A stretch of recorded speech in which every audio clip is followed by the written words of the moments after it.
got you on camera. You on candid camera now.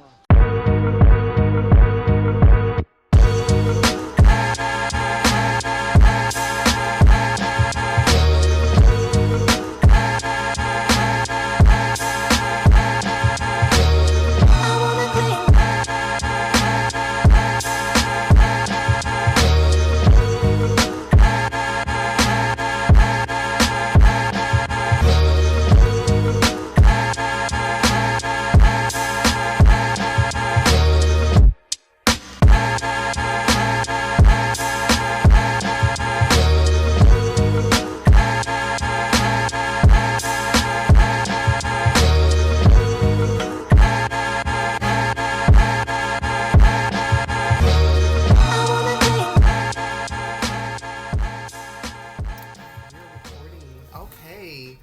Well, yes, ladies and gents, welcome to the second episode of Model Behavior, guys. I am your host with the most. It is Denarrius here, and here I have a special guest. I have a model here who's been signed with me for about a year now. A lot of you have seen him on the Instagram page. And now I am about to get back in touch with him and reconnect, and we're going to get into some things. So I would definitely want y'all to please, give a warm welcome of applause to the man, Braxton. How are you doing? Great. How are you? I'm good. Yes, honey. So the streets told me that you just recently had a birthday. How was that? Yeah, it was great. Even moving into a different state, I still have friends here, so it was nice to go out and I got a fat steak, like 27 ounces worth of a steak, man. So You said 7 ounces? 27 ounces. Oh, 27. I was like, 7 ounces ain't nothing, but 27 is, oh my God. Like, yeah, bro, that's like a tomahawk. I know you're moving into like your new apartment and stuff coming up. So how's that going? How's moving? Yeah, so I moved into my new apartment on Thursday. It's gonna be fun. I don't have anything really other than my clothes and my TV. Um, so when I move in, yeah. So when I move in, I'm just gonna have to buy everything. Like I'm gonna be on an air mattress for a little bit, but you gotta do what you gotta do when you move across the country, basically. Listen, the way that mattresses cost nowadays, I get it. Life be life, and by the time I come to Pennsylvania, you'll have a fully furnished apartment. I don't want my lawn chair in my living room too long. So. Oh my God, the lawn chair in the living room is crazy, but you know. Oh, also, I have a gift for you. I'm in the process of making a shrine, a height shrine. So I had a picture made of you, honey. Oh yeah. Yeah. Okay. Yeah, as you can see, guys. Yeah, I think this is like one of the better pictures that I have of you. So I'm gonna put it up on the wall. Good deal. Yeah, so I definitely wanted to show that to you, but I'm just leaving right here. But yes, so let's start off with Iowa. Like, what was it like growing up in Iowa? You were in Des Moines, right? Cedar Rapids. Okay, Cedar Rapids. Yeah, most people know Des Moines though because it's the capital. But I grew up in a town with like 1,200 people. I graduated with 33 in my high school graduating class. So you said 33 people? 33, yeah. Oh my God, that's so little, bro. I would die. had like one gas, had a Subway, and a Dollar General. That's about it. One gas station, one Subway. Yeah, we had a family-owned restaurant, but other than that, there wasn't much to do. My family didn't have a lot of money. I mean, growing up in a small town is kind of weird because everyone's like, oh, like, what are you gonna do after this? Most people just go and work for either like a family farm or they go and get just a 9 to 5 job. And that's do people really do that? Yeah. Oh my God. Oh my God, I would die. Like, no. Like, not the farm, guys. Not the farm. I'm not a farm type of person. I don't think I'll make it. Okay, so give me the pros and the cons of living in Cedar Rapids. Like, I mean, I'm pretty sure, like, it can't be that many pros if you got to buy there. But I guess give me the pros that you had when you were living there. I mean, yeah, the pros would probably be I got to see my friends all the time. I was close by my family. Cedar Rapids was kind of the bigger city, so I mean, there was a lot of stuff to do there. You don't really have to worry about much crime. There's not much crime. If you're looking to settle down and start a family, the schools are great there. There's a lot of schools with great sports there. So I mean, it's just a place that I would like settle down with a family. But as growing up, there's not many like follow your dream type jobs. There's like go work a 9 to 5 job. I don't know. I guess it's just weird when I hear people say I'm from Iowa or like I live in Iowa, because I'm like, well, what do you do? Like, Yeah, is it? there's not a lot of people that come out of Iowa. Most people, once they like born in Iowa, they pretty much just stay there. Um, That's and when I insane. from Iowa, they're like, "Oh, you got potatoes." I'm like, "No, that's Idaho." Like, I don't even know. That's terrible. When people are literally trying to like pull something out of their ass and talk about Iowa, and it's Idaho, so that's crazy. Would you say you had like a rough childhood, or would you just say like it was just like a normal? My stepmom came into my life when I was 2, so Mm-hmm. uh, I kind of just grew up with my stepmom and my father. Uh Uh, huh. my biological mom was in the picture a little bit, but not really too much. But I want to say Wait, my so you grew up most with your dad and your dad. stepmom? Yeah. Okay. I mean, I had a normal childhood. Mm-hmm. My parents were kind of strict on us. But that's what you get when you're growing up with two older brothers too, as well. So there's 3 boys and a Mm. that you're growing up with, so you got to kind of be strict with us. Were your parents in the service? My dad was in the Marine Corps for 5 years, I believe.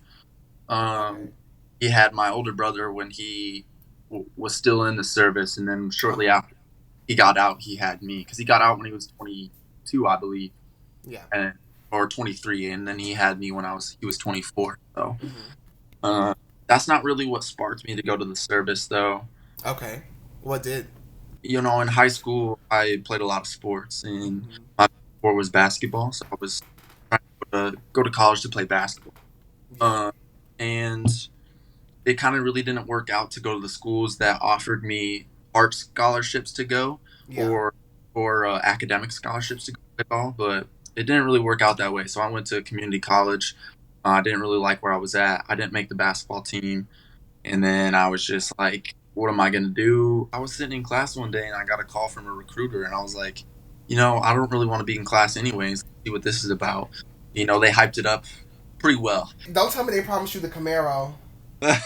They didn't promise me now, but they promised me a lot of money that I, didn't end up getting, but I mean, it's all right. Mm, Uh, I guess. yeah, I signed a 6-year contract. Contract's almost up. We got about a year. You say you signed a 6-year contract? Yeah, 6-year contract. So August or October of 2024, getting Mm. out of quick. So you're not gonna even do the reserves? No, so I'm in the reserves. So once my Okay. contract, I'm out of there. Oh, you just out of there completely. Yeah, yeah. Okay. So what brought that on? Like, why wouldn't you want to like just stay? I guess like even for just like the reserves. It's a little too hard to juggle modeling in the reserve all at the same time. Because there's a lot of chances where I have to travel. And there's a lot of times where, like on the weekends when I'm supposed to be having drill, that I have to turn down modeling opportunities because I've committed to something. I've signed a contract, and it kind of sucks because there's a lot of you never know when your big break's going to come in the modeling world. It could be over a small fashion show you do, or like a little shoot you do on the beach. You never really know, but Facts. had to turn down a lot of opportunities just because I did sign a contract and I am committed, and I gotta just say I gotta go to service. So Okay. So how is that like commuting? Because the service is not in Pennsylvania, right? it was about 955 miles. It's about 12 hours there. So what I would do is I would off work on Friday. I would drive the 12 hours, not really sleep much, go to drill on Saturday, go see my friends, my family, and other people on Saturday night, not really sleep much again, go back on Sunday, and then as soon as I got done, I was driving back to Pennsylvania. I would get here about like 3 or 4 in the morning. I go to sleep, and I would go back to work about noon the next day. That's insane. I did that for 3 months, man. That is insane. And how did you not do it with drugs, honey? Because I would have been Pre-work. coked out of my mind. Okay. Oh, pre-workout. Okay, but still, like, no. I mean, I was like, how? Like, I just don't see how I don't understand how you're able to drive there, only get a few hours of sleep just to wake up, and then have these crazy ass men in your face, crazy ass men or women in your face yelling at you for drill or whatever, and then you have to go and be social with your family. I mean, because how long was drill like a day, or was it like a few hours out of the day? It was 2 days. It was Saturday out from 7 a.m. to 5 p.m. at night. Oh, Um, and you sleep on base? no, I got to go home, like back to my old house that I because I lived with my brother when I lived in Okay. I. Okay. I just go back there and sleep. Okay. All right. Good. Because I was like, oh my god, like I would hate that. Pre I would workout. hate that. I was fueling my body with about 400 milligrams of caffeine, man. That is crazy. Like, oh my god, like that's definitely crackhead activity. Because I'm like, bro, like, how are you able to stay up and awake during that whole process? So let me ask you about the service and everything. When you went into the service, I know that you were talking about like like you had like you were on a mission, or you decided to put on some weight. How much did you weigh in high school? I was about 135 pounds, I think it was, at 5'11". Okay. And when I went into the service, I got put on double rations, which means I got double the meals because I wasn't feeling too good because, we were doing a lot of physical activity and the meals that we were getting weren't like um, Feeding replenishing. you, I guess. Yeah. I put on double rations. And just with the physical activity, eating double every day, um, I got up to about 150. So I gained about a good 15 pounds in while I was at like basic training in AIT, which is our secondary training. My basic training was 3 months. I was in Fort Jackson, South Carolina. I graduated, had a family day, then I had a day off base. Hmm. And then after that day off base, my family took me to Fort Lee in Virginia, where my secondary training was, and that was another 3 months. I was gone for a total of 6 months. Uh, Okay, and you put on 20, like about 15, 20 pounds in 6 months. yeah, I would say about 15 to 20 pounds, 6 months. At that point, I know that y'all have like y'all training and stuff like that, but were you doing like the stuff that you're doing now, like as far as modeling, like in the gym, were you lifting, were you doing like that type of stuff? No, it's a lot of like calisthenics stuff, like push ups, sit ups, pull ups. Mm-hmm. There's like weights for us to move there. It was a lot of body weight stuff, crunch, all the stuff like that. So I mean, I didn't really like beef up. Like I didn't look beef up coming out. I still look scrawny, but I mean, I gained a good 15, 20 pounds. And you could tell it. I still have my baby face at that time, so you could see in my face that I gained some more weight, and so it was just like calisthenics, running, um, stuff like that. That's all we really did for PT. So it wasn't until 2021 that I started working out. I didn't really work out in high school. It wasn't required for us. Okay. Uh, so I got in the gym, started lifting actual weights in 2021. So, Yeah. and Okay. Mm-hmm. yeah, and I wasn't really gaining weight then either because I didn't know what I was doing. I did Oh my not. God. Oh Lord, honey, it sounded like you was lost, honey. Well, did you get any like experience? I mean, I'm sure you went on deployment. Where were you deployed when you got deployed when you were in the No, I, service? I was never deployed. I never got Oh out of. wow. But um, we do trainings in for like months at a time in the summer. So I've been to Indiana, California, Mm-hmm. Louisiana. Um, So you haven't been like out of the country. no, I haven't been out of the country, unfortunately. Did you have like any of those trainings? I know that some people said that they went in like those gas chambers for like a few seconds and shit like that, and the whole like bomb simulations and the evacuations. Did you do any of those? Yeah, not that basic training requirement to go through the gas chamber. Because Okay. we got to learn how to don Uh huh. our um, gas masks correctly, so we're not inhaling that stuff. And then they put tear gas in there, and then they make you take off your gas mask because they want you to get acclimated to how it feels. So if you're ever in war and it happens, and you don't have your gas mask on, you kind of know what to do. Um, So what does it feel like? Like I mean, like are you like is your chest burning? Are you coughing?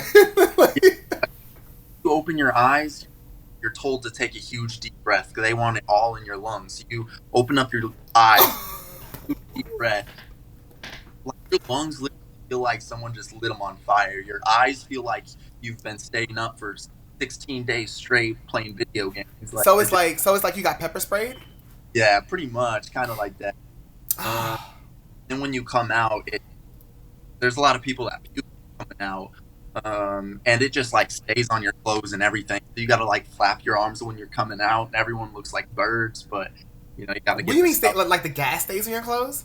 Yeah, yeah. Like flap it off and get it off. It could like the particles could stay in there, and if you rub it on your face, it would like blind you and stuff. Oh my god, yeah, and I'm pretty sure that shit is flammable. Oh my god, like, can they not?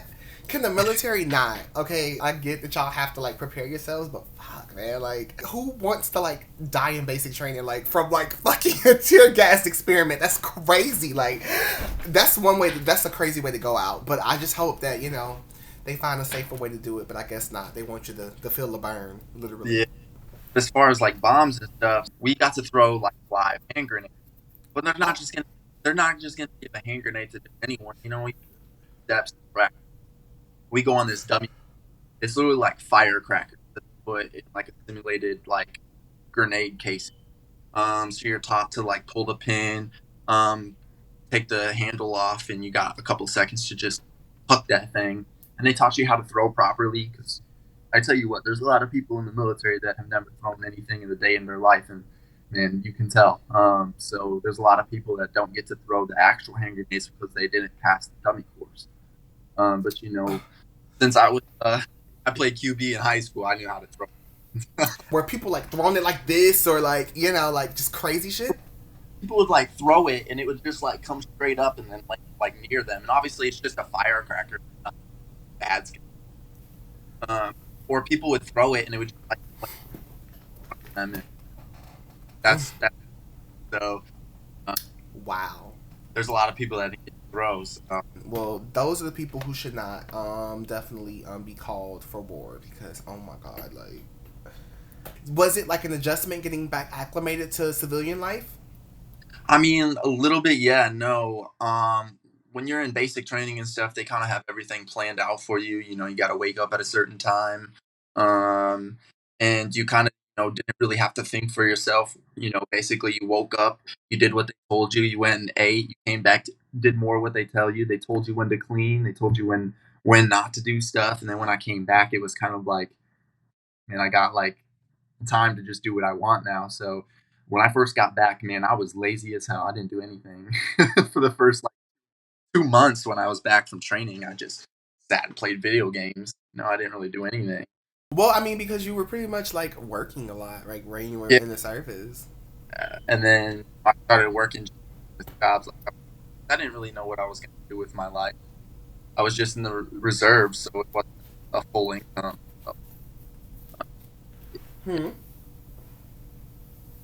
Hmm. Okay. How long was it before you figured out? Okay, well, like I guess I want to like start to like actually do something with my life.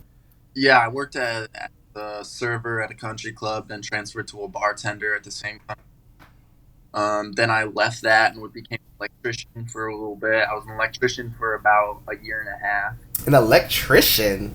Uh, Okay, so tell me about this electrician gig. I did not know that you were an electrician, man. This is crazy. How long were you an electrician for?